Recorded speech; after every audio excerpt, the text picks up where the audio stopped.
This is a Geek Leader podcast, and I'm your host, John Rauda.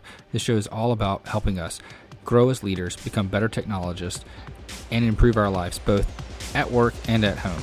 I hope you enjoy the show and learn a lot.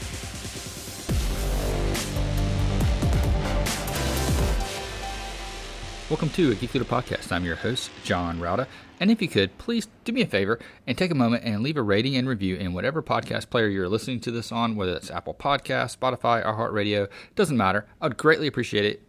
And that feedback really helps get other listeners to the show. Also, if you're not subscribed, go ahead and subscribe so you don't miss an episode. And if you feel so inclined, you can go to geekleader.com/tip and donate to the show. Thanks so much. All right, Geek Leaders, today I'm honored to have Ryan Crittenden on the show. He's an Army vet, which thank you for your service. He's also got a PhD in industrial and organizational development, which is pretty cool. So I guess we'll call him Dr. Ryan. He's also the founder of AGL Coaching. So we're going to talk about coaching and why that's important for us and for anybody interested in developing and becoming better. With that being said, Ryan, welcome to the show. Thanks, John. I am glad to be here with you today. If you don't mind, just tell the audience a little bit about your background, how you got into coaching, and what is it that you do? Yeah. So I got into coaching actually as I was getting out of the Army. I served 2010 to 2014 at Fort Carson in Colorado, Springs, Colorado. And as I was getting out, I was kind of wrestling with that dynamic that most, I think, veterans that are getting out, like, what do I do? And I at least knew who I wanted to be, and I wanted to be a better leader. Like in every career, I had some really great experiences with leaders, and also some just really poor ones. And so I obviously wanted to emulate the good ones. And I got to know through books and stuff, a guy named John Maxwell that I'm sure anybody in leadership is familiar with, and saw that he had a John Maxwell team. So I joined the John Maxwell team about a year after I got out, in hopes of just learning to be a better leader, being a better public speaker. But as I dove into their training, I started to understand what coaching was about, helping people develop that way. And I was like, really blown away with the concept of what coaching was. So I started implementing kind of a coach approach to leadership and started to see some really outstanding results in my volunteer teams and in myself. So I really just dove into coaching, and then kind of transitioned into being a partner of a coaching company. And I was a partner with a few folks for a couple of years, and then I actually had to transition out of that. I had got married. This is about 2019, of course. And then we got into the COVID shutdowns and all that kind of stuff. But I transitioned into real estate, hoping to actually do coaching at my brokerage. That didn't work out. And what I started to realize is I was actually really just passionate about coaching. So a while back, I started AGL Coaching and Development. AGL standing for Xander and Lucas, my twin boys. So I named my business after them, and started independently, just working with leaders and their teams from there. Yeah. Awesome. So when it comes to, working with a team and working with a coach, a lot of our listeners may have never had a coach before. Can you explain what that process is like, and what are some of the benefits that you get from a coach versus just going online or ChatGPT or YouTube or something like that? Yeah. Oh, that's great. That is a great question. So when we think about a coach, I think about the International Coach Federation standards of a coach. That's someone who is able to engage with the coachee or the client, and help draw out the gold in them. It's this idea of everybody has the answers. They may not be able to get to it on their own. So what a coach is supposed to do is help draw those out and help you as the client, develop, um, like a growth plan, develop what you want to do next, and the coach is there to help encourage and provide some fuel.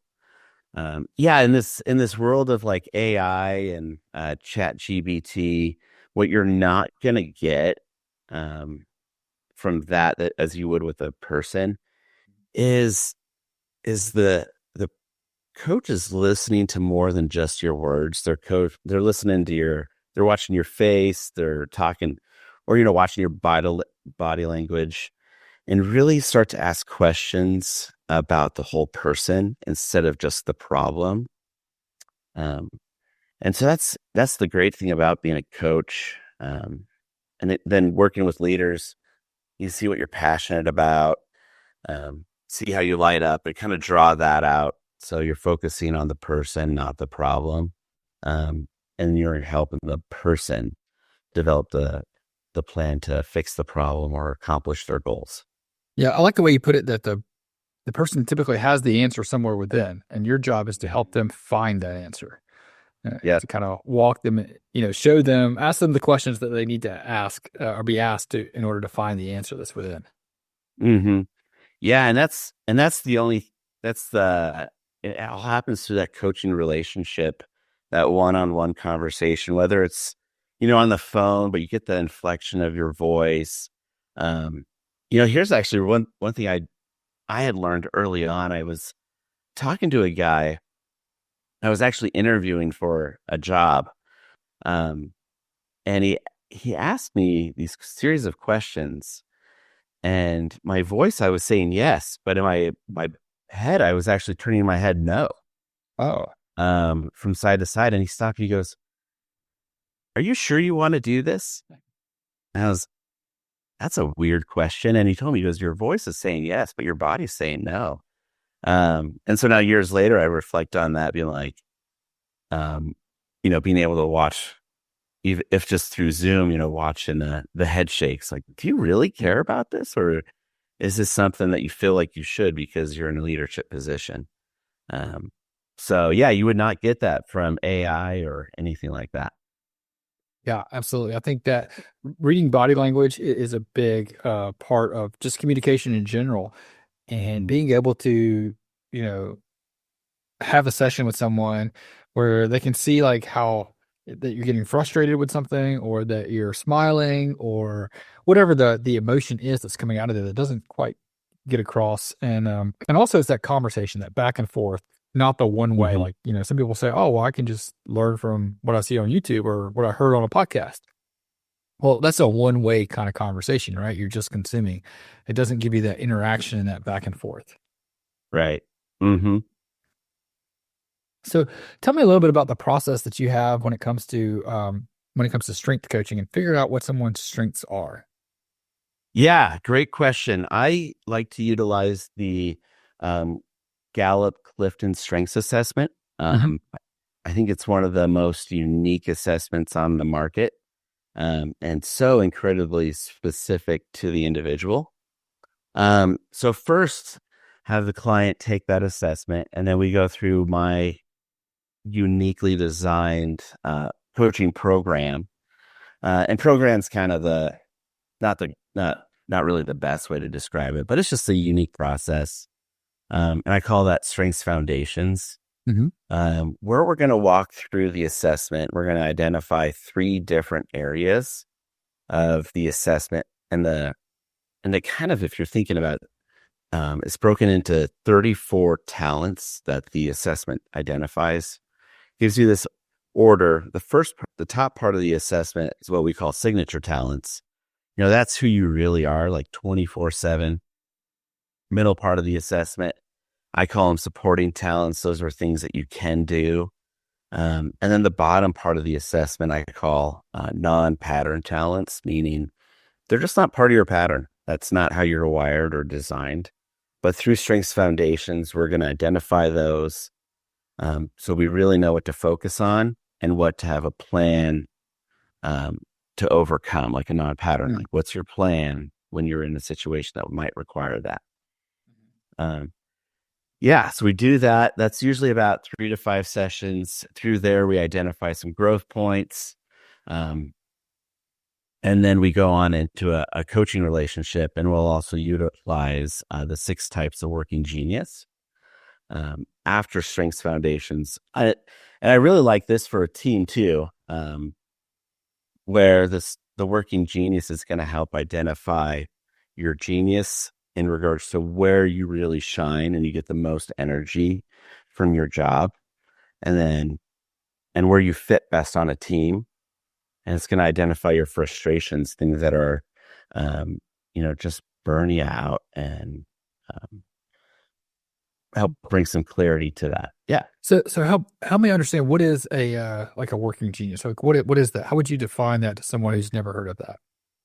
Yeah. So the 6 types of working genius is another great assessment. Mm-hmm. And they kind of have this, like these gears, and it spells out widget. And each of those letters identifies a genius in the work process. So their work process is broken into an ideation phase, where it's the beginning part of a project or work where you're just thinking of ideas. The next part is activation phase, where you've identified what idea you're going to go forward with. The activation phase is figuring out how to get it forward. Then the last phase is the implementation phase. And in each of those phases, there's 2 geniuses. And so, yeah, when you take the assessment, you get your 2 geniuses, and then you can see where in the work process that you fit most in. And yeah. what happens if you have a client who's, let's say, their job requires them to be in an area that it's not really one of their genius areas? Well, what do you do do you work with them to try to build up those areas, or is it time to like look for a different career, or what is it that they need to do if they find themselves in one of those situations? Yeah, that's a great question. I get that quite a bit. Because you have your strengths, and I would say first, like your strengths, from your CliftonStrengths Assessment, it's going to show you how you do at your job, and that's the first thing I help, help identify is, maybe the job really is right for you. Maybe you just need to do it differently. I always got this kind of frustration, or these issues too, like especially when I was in the Army, where I always had to be in the implementation phase. Well, I get kind of frustrated and I get burnt out when I'm there all the time. But I like the ideation phase. So it's just one is changing your mindset of, all right, so how can I use who I am to do this job? And maybe there's forming some partnerships with other folks on that. And so there's a change of mindset. Maybe I need to leverage different strengths. I need to figure out who I actually am in the role. Sometimes maybe it is working with your supervisor or your boss to maybe redefine or tweak some of the role to better fit you. But then at the end of the day, if you're just, man, if you hate Monday mornings, you hate, every part of it, and there's just no getting around it, maybe there is an opportunity to look for a role or job or company that best fits how you're designed and wired. Yeah. Yeah, I think you're right. I think it's, sometimes you have to go through these assessments to figure out like why you're not good at what you do, or why you're so good at what you do. And, I think that's an important thing when you're trying to grow your career. How do you do coaching differently when it's a one-on-one coaching session, or group of or series of sessions versus a team-based coaching environment? Yeah, that's great. So I love working with teams, and how I handle that is I actually work with the team everybody individually before we do any sort of team coaching. And part of that is to help create a language and an understanding. If like we're talking about strengths or we're talking about the 6 types of working genius, they're going to show up to the team event already understanding who they are and who they're not.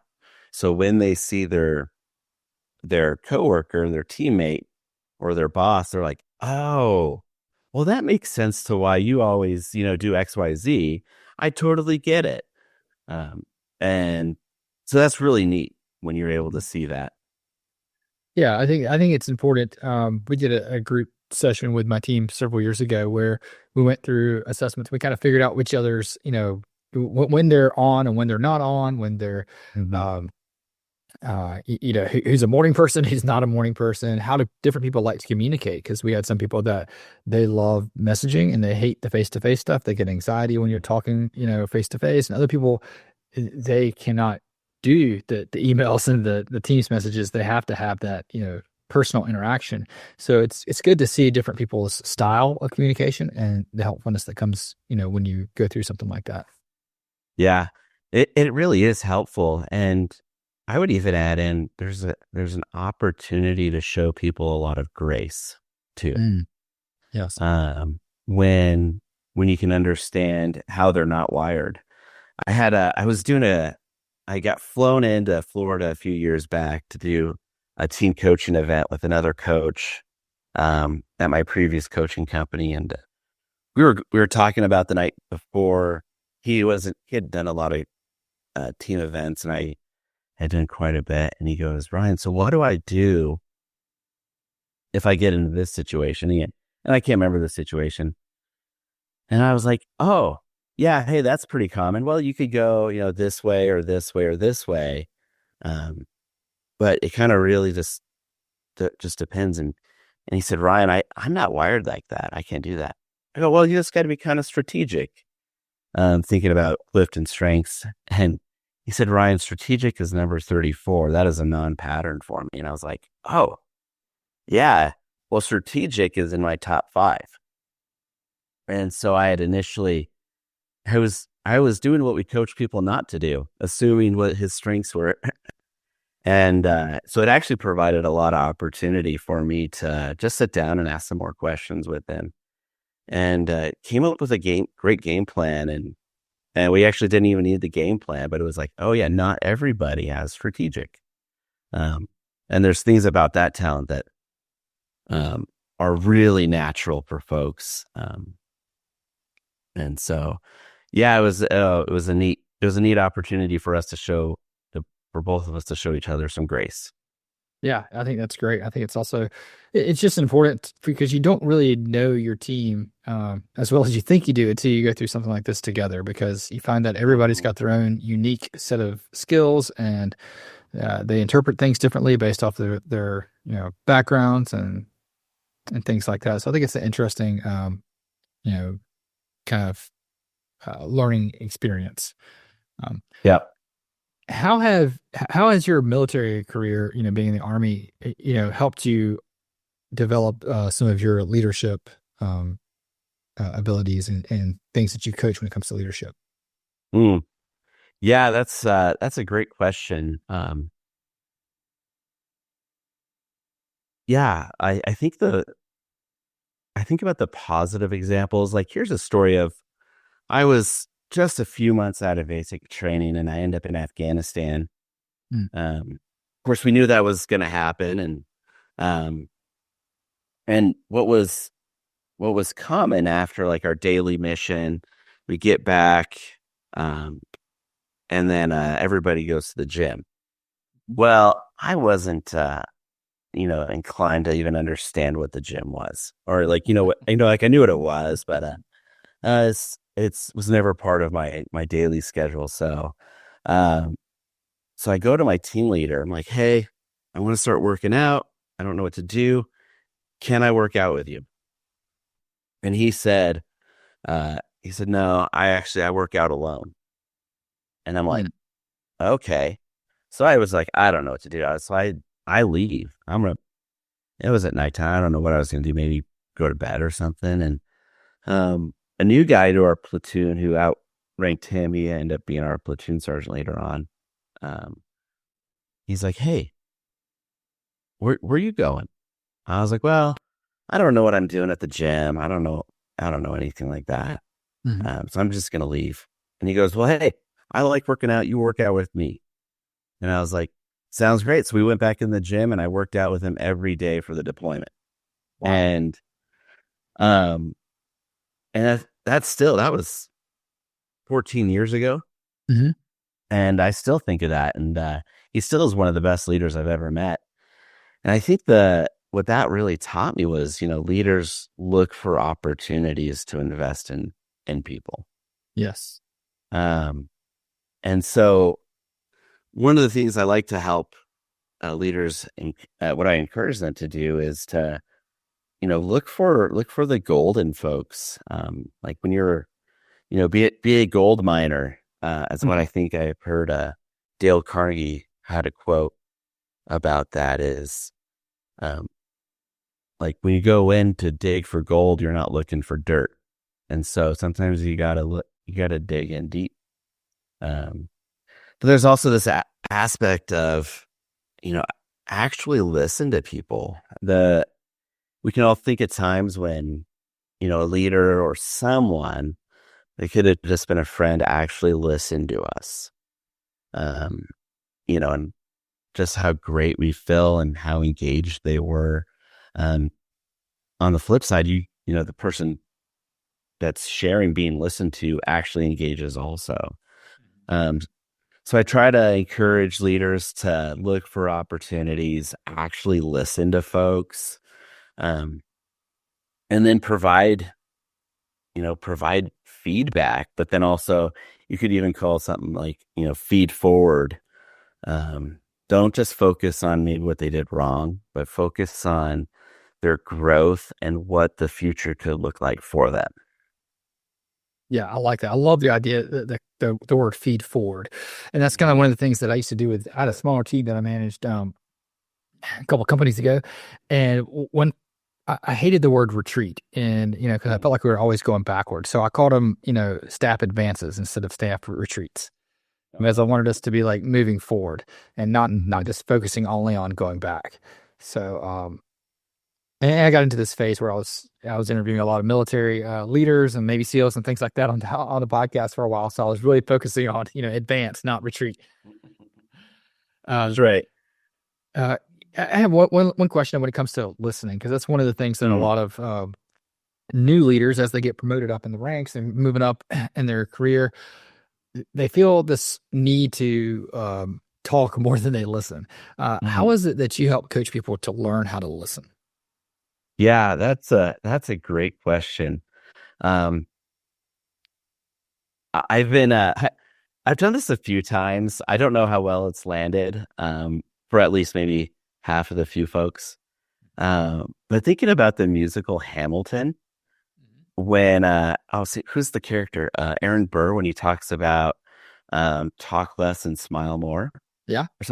And just kind of keeping that in mind, like you don't have to talk, just keep your mouth shut and smile and just look at him in the eye. We actually did this with a regional leader a few years back. He was high pressure sales role, and they were going through an acquisition from a larger company, and there was a lot of tension. And we just said, hey, when you show up on Zoom or your in-person meetings, just look people in the eye, smile, and say, I'm glad to be here with you. And just that little thing actually just started to transform their team to be more relational with folks. So when you're thinking of trying just to be relational with someone, you actually just start to listen more, and you really just care about who they are. Not that in the work setting, you don't have to be best friends or anything like that, but you actually just care about them as a person, and then as an employee maybe after that. But when you just look them in the eye and you're just glad to be there with them, I think that's your first step for listening better. Yeah, no, I think that's a good point. Just being present being happy to be there. I like the tip about just looking at them and smiling and keeping your mouth shut, because I think that's one thing that makes it difficult for, people when you're in a meeting. If your boss is in there and he's not smiling, it makes it difficult for you to share, which makes it harder for them to listen because there's less coming out. So you're making it easier for your team to share, which makes it easier for you to listen. So, yeah. And then there's there's less tension in the air. So maybe, when there's just that less tension, there's just that freedom of, I can really be me and just share. And that's, we'll go back to the working genius real quick, but those 3 stages of work, when you understand what stage of work you're in too, if you're just in the creation phase, you're not to the implementation yet. So you know where you're at, and you just have that freedom to share and can positively contribute to the conversation. yeah, absolutely. I think that's what I always tell my kids. I was like, God made you with 2 ears and 1 mouth, so you need to listen twice as much as you talk. Yeah, exactly. It doesn't really land well with them though, but I try. Yeah, it's that repetition. I think. Yeah, I have my 2 boys, Xander and Lucas, are they're twins and they're toddlers, and it's, I don't know if this is going to have any point to anything, but I was just thinking about this talking and stuff. When they're out just playing throughout the day, it's fun to, like, they play with each other, but they fight a lot more. But once we put them in their cribs, they just start talking and playing with each other and laughing. So it's interesting, those 2 dynamic areas. And I shouldn't say they fight all the time, but it's interesting how people are, even from 2 years old, 100 years old. Yeah. And there's definitely a lot of parallels, and you'll see it as your kids get older, between parenting and leadership. Totally, Totally, absolutely. I feel bad. Like, my wife and I we went to a parenting workshop that our church put on one time, and some of the lessons that we learned in there, I take to work and I use it with my team all the time. I kind of feel bad because I'm like, I'm not really your parent, but one of the lessons that I use all the time is, what's your plan for? And the idea is to not go down on your kids and say, I see you didn't do this, I see you didn't do that, criticize them all the time, but just say, hey, I have a kid named Elliot. I'll say, hey, Elliot, what's your plan for cleaning up, your room? And that just reminds him that I know that you didn't clean up your room yet, but I'm giving you the opportunity to explain it and to have your chance there. And maybe he has a really good reason. Maybe he was working on homework, to get around to it. Yeah, because he's got to finish up his homework paper first. Understandable. Great. You have a plan. But I use that at work too. So if someone didn't complete an assignment or didn't get a report to me in time, I'll just reply, send a quick message and say, hey, what's your plan for getting me that report? Yeah, I think that's a really great way to open up, the forms of communication too. Maybe there is an issue. Maybe there was, the homework, or, hey, you're actually late because my internet went down or something. I think that's a really great question of, what's your plans for XYZ? Yeah, that's great. Yeah, because you're not criticizing them and saying, hey, I noticed you didn't do this thing. It's more like, hey, maybe you have I'm giving you the benefit of the doubt before we ever even start the conversation. Yeah, totally. Maybe there's just an issue we need to work through a little bit for a minute. Yeah. How much do you work with teams on communication? Quite a bit. That's becoming a bigger and bigger thing for me. And some of it initially just opened up from, doing the CliftonStrengths through Strengths Foundations, and doing team event, opening up communication that way. The 6 Types of Working Genius has really helped in that capacity too, when everybody sees, where your geniuses are and what you get frustrated with. And then putting that into the stages of work helps communication too. So it's a big thing, especially with this virtual world or a hybrid job, or things are just a little bit different. Yeah, definitely. I found that just, focusing on how people communicate, like what their style is, and making sure you kind of mimic their style back to them. Like I have some people on my team that they always come in, they want to do it in person, and making sure that I have that in-person conversation with them versus a Teams message. And I have other people that'll just send me, they are intimidated in person, but they're really good with words when they type it. So making sure that I interact with that person on Teams or email versus the in-person or over the phone. So it just depends on the person and kind of mimicking back the conversation that they're more comfortable with. Yeah, I think that's a great idea. Yeah. But then you got to take that time to really understand. I heard when I was working on my doctorate, I had a residency professor share about when she was working on her doctorate, she had emailed her chair, her committee chair, a person that really kind of helps define the trajectory of their educational career at that point. And she had wrote, I was like, hey, can we meet, at this time, this time, this time? And he wrote back, he goes, make sure you greet me when you email me. And just a simple, like, hi, John, how are you doing today? I hope you're doing well. Do you have time for a meeting? It was just something that simple. And I was like, I just remember thinking like, that's good to know. Like, yeah, like have that email, like, or that message that, just connects. But and he was at least, up front and said, hey, this is how you best communicate with me. Yeah. So that was neat. I always remember that years later. Yeah, I think that's great. I love the fact that someone's, candid about how they prefer it and, making it simple and not confusing. Because sometimes it takes you, a few months to figure out. Yeah. I had an employee that I used to always send emails to, and they would reply over Microsoft Teams. And I was like, well, that's frustrating to me because I'm sending you an email and I like to keep it in the chain, but you would reply to the answer over Teams. So then I realized, like, oh, I need to send in the question over email. Like that's the problem. Or over Teams instead of email. So once I started doing that, then it was an easier way to keep the conversation in the same, type of media instead of back and forth. So sometimes you just have to learn that over time, but it's great that someone would be upfront and just say it.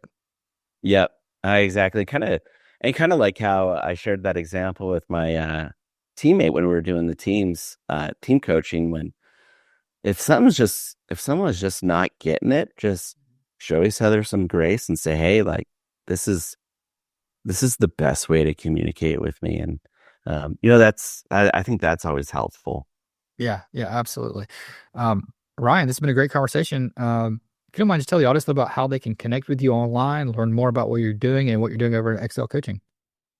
Yeah. So I love, working with leaders and their teams. And even individually, if you feel like you might connect with me, you can go to my website, XL, and just the letters like extra large, coaching.net. Of course, XL stands for Xander and Lucas. And you can schedule a time on my calendar. I'd love to connect with you, whether you're a leader or not. If you think you'd connect well with me, or you just want to have a quick conversation, happy to do so. And you can do that xlcoaching.net. Awesome. I'll link that too in the show notes at geekleader.com so people can click through. Ryan, thanks so much for coming on the show. John, thank you so much for having me. It was an absolute pleasure being here. Hope you enjoyed the show. Please go to geekleader.com to learn more about what this guest is up to, click on their links, and connect with them online. I would also greatly appreciate it if you could leave me a rating and review in Apple Podcasts or wherever you listen to the show. Make sure you've subscribed if you haven't already. And if you feel so inclined, you can leave me a tip by going to geekleader.com/tip.